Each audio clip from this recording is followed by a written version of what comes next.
आजकल हर दूसरा बंदा कहता है भाई मैं स्टार्टअप में इन्वेस्ट कर रहा हूँ, और तीसरा बंदा बोलता है मैं तो वीसी बन गया हूँ। असल में ये स्टार्टअप और वेंचर कैपिटल का गेम है क्या आप भी अगले जोमेटो, ओयो या फ्लिपकार्ट में इन्वेस्ट कर सकते हैं, और अगर हाँ तो कैसे?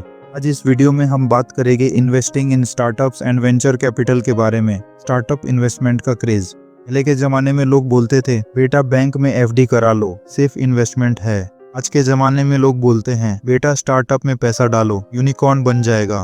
जब शार्क टैंक इंडिया आया तो सब लोगों ने सोचा कि हम भी एशनेर ग्रोवर बन सकते हैं, और भाई उस दिन से हर कोई अपने दोस्त के स्टार्टअप आइडिया को फंड करने के लिए तैयार बैठा है। चाहे आइडिया हो घर के अंदर जिम खोलने का या फिर फास्ट फूड काउंटर दोनों खोलने का। लेकिन रियलिटी चेक, स्टार्टअप इन्वेस्टमेंट काफी रोमांचक लगता है, लेकिन भाई ये आईपीएल का मैच नहीं है जहां हर ओवर में सिक्सर पड़ेगा। 95% स्टार्टअप फेल हो जाते हैं, और जो बचे हुए हैं उनमें भी पैसा डबल होने में सालों लग जाते हैं। ये कोई जलेबी का चक्कर नहीं है, ये तो एक रोलर कोस्टर राइड है, कभी ऊपर तो कभी नीचे तो कभी सीधा सीधा नीचे। वेंचर कैपिटल क्या होता है? अब बात करते हैं वेंचर कैपिटल की। वेंचर कैपिटल क्या होता है? इसको शॉर्ट फॉर्म में वीसी भी बोल सकते हैं। वीसी वो लोग होते हैं जो दूसरों के पैसे से स्टार्टअप में पैसा डालते हैं और अपना नाम बनाते हैं। सिंपल भाषा में बोलें तो वीसी ए स्टार्टअप के इन्वेस्टर्स। ये लोग फंड बनाते हैं जिसमें करोड़पति लोग पैसा डालते हैं, फिर ये फंड से 10-20 स्टार्टअप्स में पैसा इन्वेस्ट किया जाता है। उम्मीद ये होती है कि एक बड़ा हिट निकलेगा।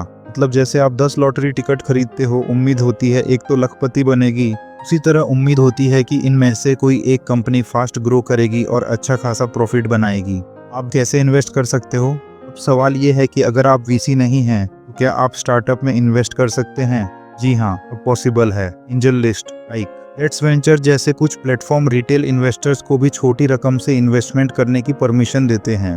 आप किसी स्टार्टअप में 5,000 रुपये से लेके 50,000 रुपये तक इन्वेस्ट कर सकते हैं। और ध्यान रहे, ये म्यूचुअल फंड नहीं है जहां पर आपको लिक्विडिटी मिलती है। यहाँ एक बार पैसा लगा दिया तो वो पैसा लॉन्ग टर्म तक भी लॉक रह सकता है।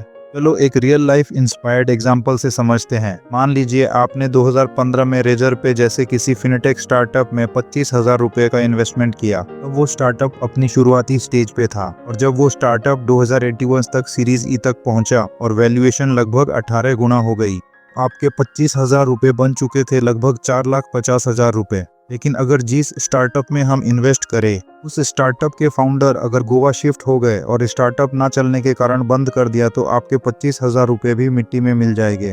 Risk versus reward. स्टार्टअप में इन्वेस्टमेंट का फॉर्मूला इजी है, high risk is equal to high reward, या फिर हाई अफसोस। इसमें पैसा दो जगह लगता है, एक तो स्टार्टअप के फाउंडर के भरोसे पर और दूसरा अपनी किस्मत पर। तो आंख बंद करके पैसा डालना अंदर से वॉरेन बफे के बराबर है और बाहर से मुन्ना भाई एमबीबीएस बनने का सपना देखने जैसा।